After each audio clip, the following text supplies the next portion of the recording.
오늘 하나님께서 주시는 말씀은 창세기 46장 8절에서부터 27절까지입니다.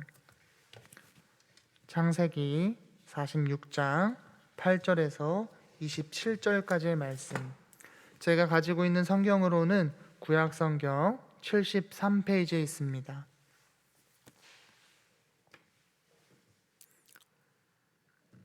다 찾으신 줄 알고 제가 봉독해 드리겠습니다. 애굽으로 내려간 이스라엘 가족의 이름은 이러하니라. 야곱과 그의 아들들 곧 야곱의 맏아들 르우벤과 르우벤의 아들 한옥과 발루와 헤스론과 갈미오, 시므온의 아들 여무엘과 야민과 오핫과 야딘과 스왈과 가나안의 여인의 아들 사울이요. 레위의 아들은 게르손과 그핫과 무라리요. 유다의 아들 곧 엘과 오난과 셀라와 베레스와 세란이. 엘과 오난은 가나안 땅에서 죽었고 베레스의 아들은 헤스론과 하물이요. 이사갈의 아들 돌라와 우아와 욥과 시므론이요. 스물론의 아들 세롯과 엘론과 얄르엘이니 이들은 레아가 밧단 아람에서 야곱에게 난 자손들이라. 그 딸 디나를 합하여 남자와 여자가 30명이며 가세 아들은 시뵈과 핫기와 순이와 에스본과 예리와 아로디와 아렐리오. 아셀의 아들 임나와 이스와와 이스위와 브리아와 그들의 누이 세라며 또 브리아의 아들 헤벨과 말기엘이니 이들은 라반이 그의 딸 레아에게 준 실바가 야곱에게서 난 자손들이니 모두 16명이라. 야곱의 아들 라헬 아들 곧 요셉과 베냐민이요.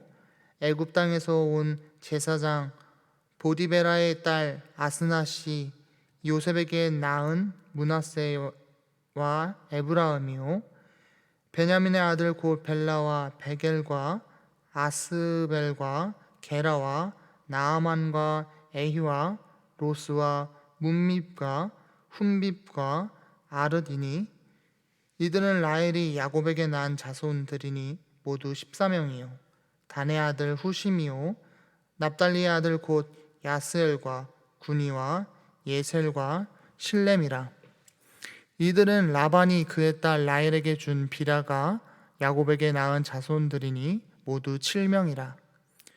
야곱과 함께 애굽에 들어간 자는 야곱의 며느리들 외에 66명이니 이는 다 야곱의 몸에서 태어난 자며 애굽에서 요셉이 낳은 아들은 2명이니 야곱의 집사람으로 애굽에 이른 자가 모두 70명이었더라. 아멘. 오늘 하나님의 섭리라는 말씀의 제목을 가지고 우리 성도님들과 말씀을 나누길 지금 소망합니다. 오늘 말씀은 요셉의 이야기가 마무리되어지는 시점입니다. 우리는 이 요셉 이야기를 통해서 그의 인생은 결국 하나님의 섭리 가운데 있었음을 보았습니다. 요셉이 꿈을 꾸기 시작했던 때부터 요셉이 총리가 되어 야곱의 모든 가족들이 기근을 피할 수 있게 되는 그 이야기는 그 모든 것이 다 하나님의 섭리였다는 것입니다. 그러나 하나님의 섭리는 여기서 끝나는 것이 아니었습니다. 오늘 본문은 요셉의 초청으로 애굽으로 이주한 야곱의 가족들의 명단을 소개하고 있는데 이는 이스라엘을 향한 하나님의 섭리를 보여주는 것입니다.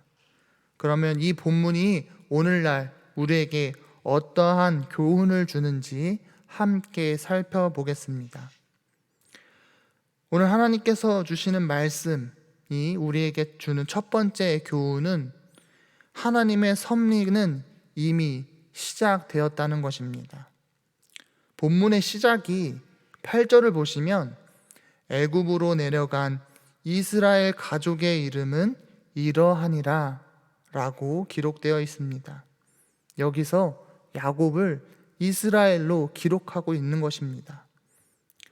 오늘 8절의 그 바로 전 구절인 7절을 보시면 야곱으로 기록이 되어 있고, 심지어 이 8절 하반절에는 야곱과 그의 아들들 곧 야곱의 맏아들 르우벤과 라고 기록되어 있습니다. 이 족보의 시작에서 야곱을 이스라엘이라고 기록한 이유는 이미 이스라엘을 향한 하나님의 섭리가 시작되었음을 알려주는 것입니다. 가나안을 떠날 때 70명에 불과했던 이스라엘 백성이 후에 모세에 의해 이 글이 기록될 당시, 즉 출애굽할 당시에는 장정만 무려 60만 3,550명이 되었습니다. 민수기 1장 45절에서 46절에 이가 기록되어 있습니다. 제가 읽어드리겠습니다. 이같이 이스라엘 자손이 그 조상의 가문에 따라 20세 이상으로 싸움에 나갈 만한 이스라엘 자손이 다 계수되었으니 계수된 자의 총계는 60만 3,550명이었더라. 여기에 여인들과 또 20세 이하 남자들까지 합하면 출애굽 당시 이스라엘의 민족의 수요는 약 200만 명에 달했을 것을 추정하고 있습니다. 그런데 이 70명이 약 430년 만에 200만 명으로 늘어난다는 것은 자연적인 출산으로는 불가능한 일입니다. 더욱이 이스라엘 백성들은 애굽에 거주하고 있을 때 한때 심한 박해까지 받았습니다. 그 심한 박해의 내용이 출애굽기 1장 5절에서부터 14절까지의 기록이 되어 있습니다. 우리 성도님들도 지금 출애굽기 1장 5절을 함께 찾으셔서 제가 읽어드릴 때 눈으로 쭉 보시면 좋을 것 같습니다. 5절을 읽어드리겠습니다.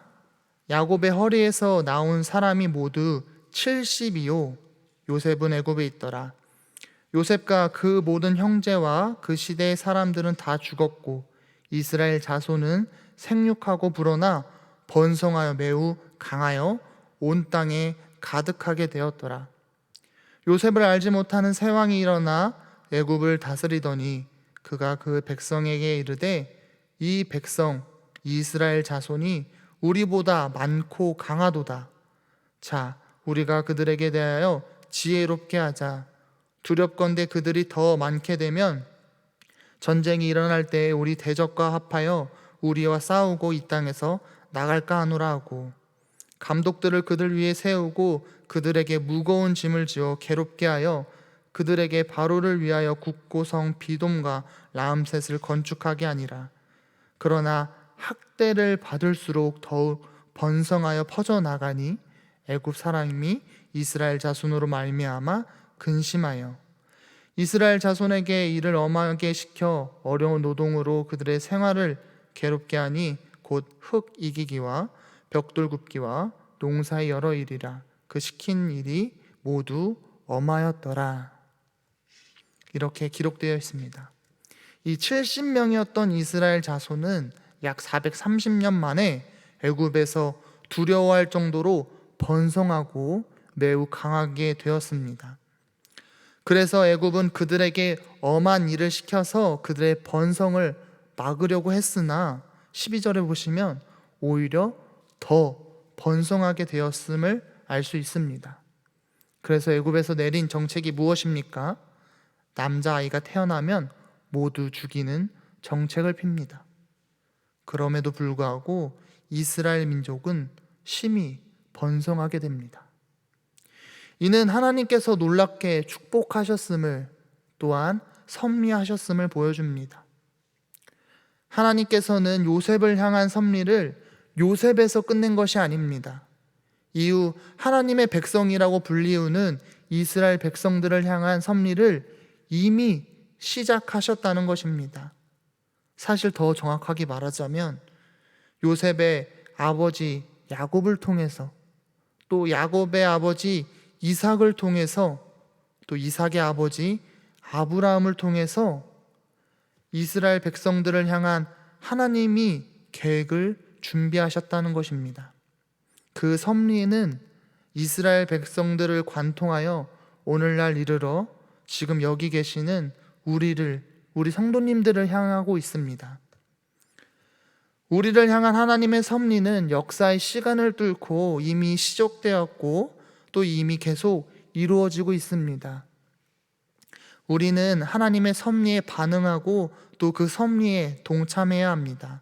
비록 지금 우리 인생 가운데 하나님의 섭리를 찾아볼 수 없다고 느끼고 있을지라도 믿음으로 하나님의 성실하심을 바라보며 나아가야 합니다. 이스라엘을 향한 섭리는 그들의 조상, 족보가 나열될 때, 더 정확하게 이야기하자면 아브라함이 저 하늘에 있는 별을 통해서 하나님의 약속을 받았을 때부터 시작되었습니다. 이 말씀을 의지하여서 우리를 향한 하나님의 섭리가 지금 현재에도 이미 이루어지고 있음을 믿는 우리 수표교회 성도님들이 되셨으면 좋겠습니다.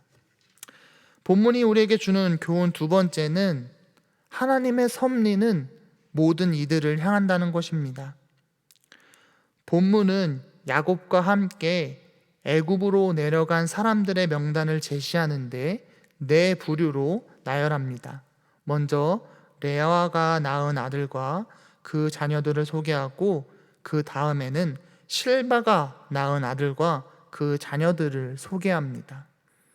또 이어서 라헬이 낳은 아들과 그 자녀들, 그리고 라헬의 종이었던 비라가 낳은 아들과 그 자녀들을 소개하고 있습니다. 레아의 후손은 33명이었고 실바의 후손은 16명이었고 라헬의 후손은 14명, 비라의 후손은 7명이라고 성경에 기록되어 있습니다. 창세기 저자는 지금까지 디나를 제외하고 야곱의 아들들만 언급했는데요. 오늘 본문은 모계, 그러니까 우리 여성을 중심으로 소개하고 있습니다. 여기에는 딸과 손녀의 이름도 언급되고 있습니다. 15절에 딸 디나가 소개되었고 17절에는 손녀 세라가 소개됩니다. 이들의 이름이 하나하나 나열하고 이들이 모두 몇 명이었는지 상세하게 기록한 것은 단순하게 정확한 기록을 남기기 위한 목적이 아닙니다. 이 고대 사회에서는 보통 여성의 이름은 족보에서 생략되어지는데 이 야곱의 후손의 명단에는 여성의 이름이 기록되어 중요한 위치를 차지하고 있습니다. 특히 여성을 중심으로 족보가 나열되었고 딸과 손녀의 이름까지 정확하게 기록되어 있는 것은 야곱의 가족 단 한 사람도 빠짐없이 모두 하나님의 완전한 섭리 가운데 애굽으로 이주했음을 보여주는 것입니다. 이는 결국 하나님의 택한 백성은 단 한 사람도 예외 없이 하나님의 섭리 가운데 있음을 말하는 것입니다. 하나님의 언약의 후손인 야곱 안에 있는 그 모든 가족들이 다 애굽으로 이주하여 기근으로부터 구원받았던 것처럼 하나님의 영원한 언약의 계보의 완성인 그리스도 예수 안에 있는 하나님의 택한 백성인 성도님들은 하나님의 섭리에 이끌려 모두 하나님의 나라로 옮겨져 영원한 구원에 들어가게 될 것입니다. 로마서 8장 39절에는 하나님 안에 있는 우리를 향한 하나님의 사랑, 하나님의 섭리, 하나님의 구원을 이야기하고 있습니다. 제가 읽어드리겠습니다. 로마서 8장 39절입니다. 높음이나 깊음이나 다른 아무 피조물이라도 우리를 우리 주 그리스도 예수 안에 있는 하나님의 사랑에서 끊을 수 없으리라. 그 어떤 것도 그리스도 예수 안에 있는 우리를 하나님의 섭리와 끊을 수 없습니다. 또한 하나님께서는 당신의 택한 백성을 한 사람도 잃어버리거나 버리지 아니하시고 자신의 섭리로 구원하사 영원한 구원의 기쁨을 누리게 합니다. 요한복음 6장 37절에 이러한 하나님의 사랑, 섭리, 구원이 기록되어 있습니다. 요한복음 6장 37절을 제가 읽어드리겠습니다. 아버지께서 내게 주시는 자는 다 내게로 올 것이요 내게 오는 자는 내가 결코 내쫓지 아니하리라. 즉 하나님께서는 믿음의 백성들 한 사람 한 사람을 당신의 섭리 가운데 보살피고 계시다는 것입니다. 결코 하나님의 섭리를 끊을 수 있는 것은 없습니다. 우리 수표교회 성도님들은 이러한 하나님의 세심한 섭리를 믿음으로 영원한 하나님의 사랑을 누리시기를 바랍니다. 말씀을 정리하겠습니다. 애굽으로 내려간 야곱의 12 아들과 그 자녀들은 하나님의 섭리에 이끌려 약속 성취의 씨앗이 되었습니다. 하나님은 그들 한 사람 한 사람을 기억하시고 성경에 기록하게 하셨습니다. 이 기록은 단순히 정확한 계수를 위한 것이 아닙니다. 이는 하나님의 세심한 섭리를 기록한 것입니다. 하나님의 택한 백성인 우리 수표교회 성도님들, 아까도 말했듯이 하나님의 섭리는 이미 시작되었습니다. 또 그 하나님의 섭리는 각 성도님들을 향해 있습니다. 우리를 향한 섭리는 야곱의 족보에 그들의 자손들의 이름이 자세하게 기록되어 있는 것처럼 우리의 이름을 하나하나 다 기억하시고 또 그 생명의 책에 우리 이름이 기록하시고 또 하나님의 나라를 세워나가는 일에 우리 성도님들을 사용하실 것입니다. 그 은혜와 사랑에 감사하며 날마다 하나님의 섭리를 믿으며 하나님을 예배하는 우리 수표교회 성도님들이 되시기를 간절히 소망하고 기도합니다. 함께 기도하시겠습니다. 하나님, 오늘 애굽으로 가는 야곱의 족보를 보았습니다. 그 속에서 우리를 향한 하나님의 섭리를 봅니다. 셀 수 없이 오래전부터 우리를 향한 하나님의 섭리는 이미 시작되었음을 알게 됩니다. 그 섭리는 우리 주 그리스도 예수 안에 있는 우리를 모두를 향하고 있음을 알게 됩니다. 비록 우리 인생 가운데 직접적으로 하나님의 섭리를 느낄 수 없고 볼 수 없더라도 믿음의 눈으로 하나님의 인도하심을 찾아갑니다. 신실하신 하나님의 섭리를 믿으며 오늘도 당신을 의지합니다. 우리 삶의 주관자가 되시어 마지막 날에 우리를 주님의 빛 가운데로 인도하여 주시옵소서. 오늘도 하루의 시작을 하나님께 드리는 주님의 백성들이 있습니다. 오늘 하루 이들과 함께 해주셔서 주님께서 허락하신 그곳을 작은 하나님의 나라로 세워나갈 수 있도록 하여 주시옵소서. 예수님의 이름으로 기도드립니다. 아멘.